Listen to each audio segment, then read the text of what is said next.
Kami dari kelompok 4 yang terdiri dari Abdullah, Anel Sakintan, Pamela, dan Diana Olensiatani akan mempresentasikan PPT kami untuk mata kuliah Filsafat Ilmu. Pada materi kali ini kami akan membahas tentang hakikat ilmu. Kita ketahui ilmu merupakan objek kajian filsafat. Semua ilmu mempunyai dua jenis objek, yaitu formal dan material. Objek formal filsafat ialah pandangan pemikiran yang radikal, menyeluruh, dan rasional mengenai semua hal. Sedangkan objek material filsafat ialah semua hal yang terlihat atau empiris dan yang tidak terlihat atau metafisika.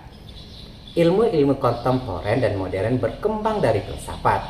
Pekerjaan filsafat salah satunya ialah memadukan visi ilmu tersebut supaya menghindari perselisihan tiap kepentingan. Dasar-dasar ilmu yang pertama adalah ontologi. Pada kajian ontologi, kita dihadapkan dengan cara agar bisa memberikan penerangan hakikat pada segala sesuatu hal yang menyajikan dua realitas, yaitu materi dan rohani. Ontologi berdaya upaya mencari jawaban apa dan merupakan ilmu mengenai esensi benda. Ontologi sendiri terdiri dari, yang pertama kita sebut dengan monoisme. Pandangan ini beranggapan bahwa hanya satu hakikat asal, semua kenyataan tidak bisa lebih, baik rohani ataupun materi. Yang kedua kita sebut dengan dualisme. Pandangan ini beranggapan bahwa asal sumber hakikat benda ada dua, yakni rohani dan materi, spirit dan jasad. Yang ketiga disebut dengan pluralisme. Pandangan ini beranggapan bahwa setiap bentuk adalah realita. Mereka meyakini bahwa segala wujud itu nyata dan diakui, kebenaran mutlak itu tidak ada. Yang keempat kita sebut dengan nihilisme. Pandangan ini beranggapan bahwa realitas terdapat tiga proporsi. Tiada sesuatu pun yang eksis. Berikutnya, jika suatu hal tersebut ada, tidak bisa disetujui. Dan yang ketiga, meskipun bisa diketahui, tidak akan bisa diberitahu.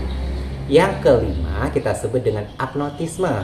Pandangan ini tidak mengakui kemampuan manusia untuk memahami hakikat benda berupa rohani atau materi. Selanjutnya adalah epistemologi.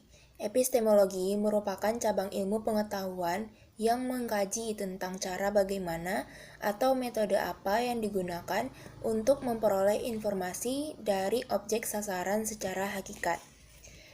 Ada beberapa metode atau pendekatan epistemologi dalam ilmu pengetahuan. Yang pertama adalah metode induktif.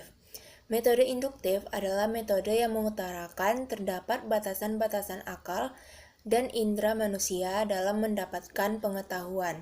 Oleh karenanya, hasil yang didapatkan juga tidak sama. Yang kedua, ada metode deduktif.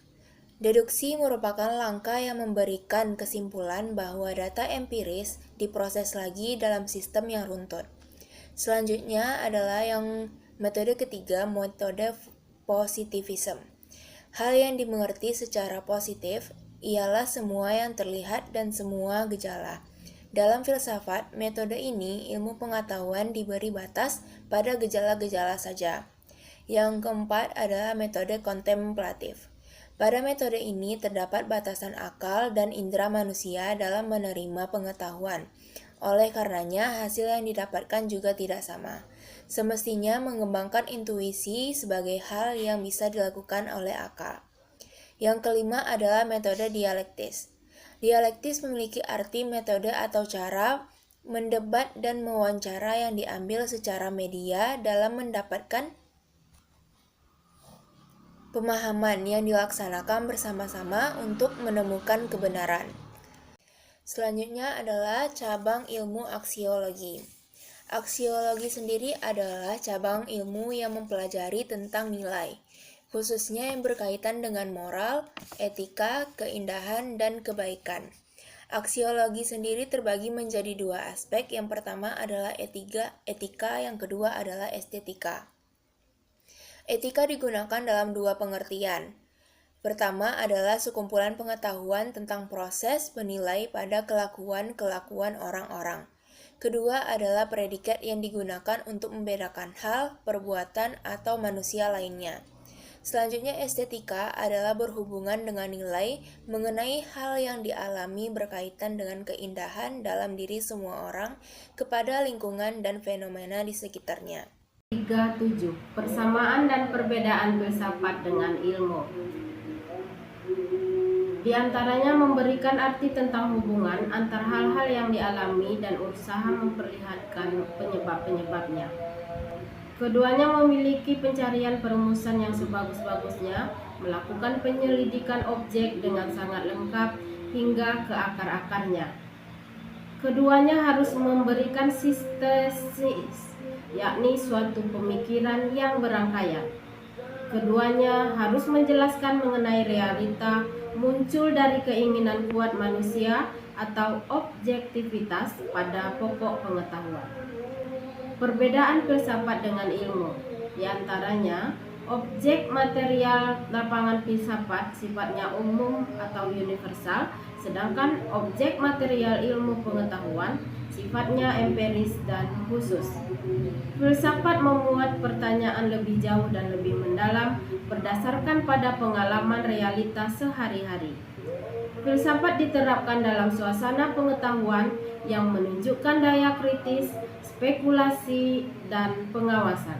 Sedangkan ilmu mestilah dilakukan penelitian melalui pendekatan trial dan error. 38. Klasifikasi dan hierarki ilmu. Filsuf Muslim memberikan perbedaan ilmu menjadi ilmu yang berguna dan tidak berguna. Ilmu yang berguna dimasukkan ilmu duniawi seperti fisika dan lain-lain, sedangkan ilmu tidak berguna termasuk numerologi dan alkemi, yaitu ilmu nujum dengan penggunaan bilangan. Demikian penjelasan dari kelompok kami terkait hakikat ilmu. Semoga bisa memberikan manfaat besar bagi kita semua. Saya Abdullah dan rekan-rekan saya Anelsa Kintan Famela serta Diana Olensiatani mengucapkan terima kasih atas perhatian Anda. Wassalamualaikum warahmatullahi wabarakatuh.